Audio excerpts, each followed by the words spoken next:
बच्चों, आज हम कहानी भाई दूज इसका चतुर्थ भाग सुन रहे हैं। पिछले भाग में हमने यहाँ तक सुना था कि माला पानी में चावल चढ़ाती है और रसोई को पानी से धो देती है। उसके बाद जैसे ही रसोई सूखती है उतनी ही देर में चावल पक जाते हैं और वह गरम गरम भोजन अपने भाई को परोस देती है। उसका भाई भी भोजन करके थोड़ा आराम करने के लिए सो जाता है। ऐसे ही उसे अपनी बहन के यहाँ रहते हुए कुछ दिन बीत जाते हैं। रामा के भांजे भांजी उससे बहुत प्रेम करने लगते हैं। फिर एक दिन रामा को याद आता है कि वह मार्ग में कई लोगों को वचन देकर आया है और अगर वह वापस नहीं गया तो उसका वचन मिथ्या हो जाएगा। तब वह अपनी बहन से कहता है, बहन अब मैं वापस अपने गांव जाऊंगा, तो मुझे विदा कर।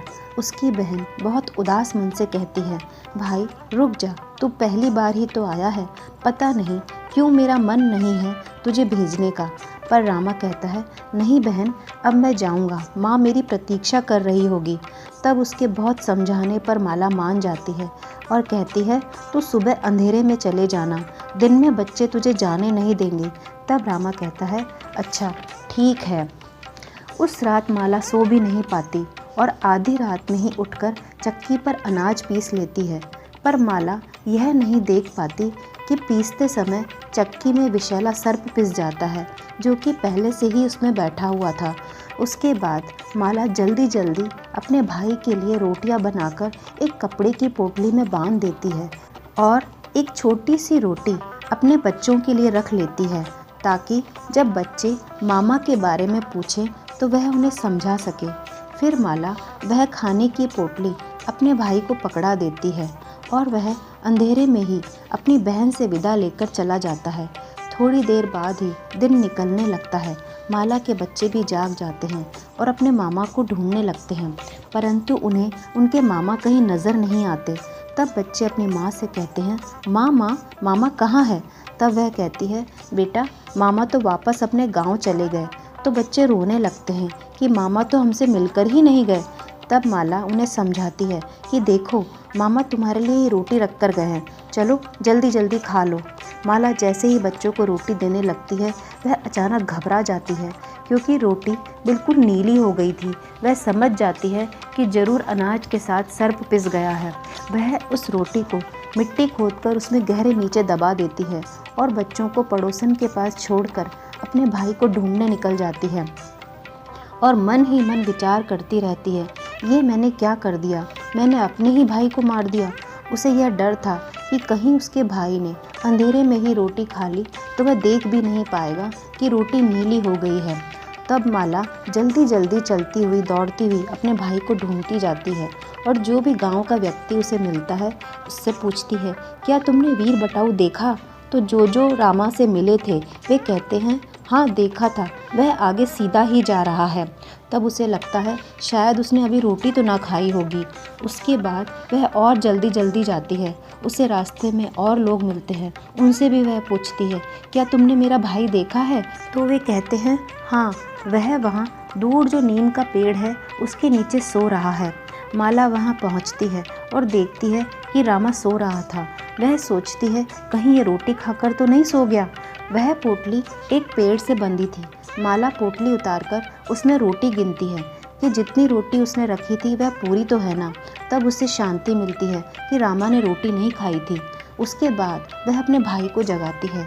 रामा उठता है तो अपनी बहन को देखकर चौंक जाता है और उससे कहता है, अरे तू मेरे पीछे पीछे क्यों आ गई? मैंने तो ऐसा कुछ भी नहीं लिया तेरा जो तू यहाँ तक आई। तब माला अपने भाई को वो रोटियां दिखाती है और कहती है, भाई अभी तो मैं तुझे अनजाने में मार देती, चल तू वापस घर चल। रामा बहुत मना करता है पर माला उसे वापस घर ले आती है। रामा कुछ दिन और रहता है और फिर से जाने की जिद करने लगता है। तब माला कहती है, तुझे भेजने का मन नहीं है, पता नहीं ऐसा लगता है कि जैसे तेरे प्राणों को कोई संकट है, तू बता ना क्या बात है। तब माला के कई बार पूछने पर रामा रास्ते में सभी को दिए हुए वचन के बारे में बता देता है और कहता है कि बहन तू मुझे जाने दे, वे सब मेरी प्रतीक्षा करते होंगे। तब माला समझ जाती है कि उसके भाई के प्राण संकट में हैं और उसका अपने भाई के साथ जाना अनिवार्य है, तब माला रामा से जिद करती है और कहती है, मैं भी तेरे साथ चलूँगी, तभी तुझे जाने दूँगी। रामा अपनी बहन को बहुत समझाता है कि नहीं, तू मत चल, बहुत कठिन रास्ता है, खाने पीने को भी रास्ते में कुछ भी नहीं है, तू परेशान हो जाएगी। परंतु माला की जिद के आगे रामा को झुकना पड़ता है। माला अपने साथ 5 छोटे पत्थर, पीले रंग की ओढ़नी, दूध का कटोरा और घास ले लेती है। फिर अपनी पड़ोसन के पास जाकर उसे सारी बात बताती है और कहती है, मैं जा रही हूँ, ये मेरा घर और बच्चे तू ही संभालना जब तक मैं लौट कर ना आऊँ। उस समय उसकी पड़ोसन उसे कहती है, तू चिंता ना कर, मैं सब देख लूँगी, तू जा और अपना ध्यान रखना। माला अपना घर, बच्चे, सभी कुछ पड़ोसन को संभला कर अपने भाई के साथ चल देती है। दोनों भाई बहन बातें करते जाते हैं और आगे बढ़ते जाते हैं। तभी गांव पार करते ही थोड़ी देर बाद ही उन्हें पहाड़ मिलता है। वह रामा से कहता है, तू अपनी बहन से मिलकर आ गया, अब मैं तुझ पर गिरूंगा। उस समय माला पर्वतराज को प्रणाम करती है और 5 पत्थर जो वो अपने साथ लेकर आई थी उस पर्वत के ऊपर रख देती है। पर्वत का मान बढ़ जाता है और वह प्रसन्न होकर उन्हें आगे जाने का रास्ता दे देता है। उसके बाद वे आगे बढ़ जाते हैं। बच्चों, आगे की कहानी अगले भाग में सुनेंगे और जानेंगे कि क्या उसकी बहन रास्ते की इन कठिनाइयों को पार कर कर अपने भाई रामा के प्राण सुरक्षित कर पाएगी या अभी उसे आगे और परीक्षा देनी होगी।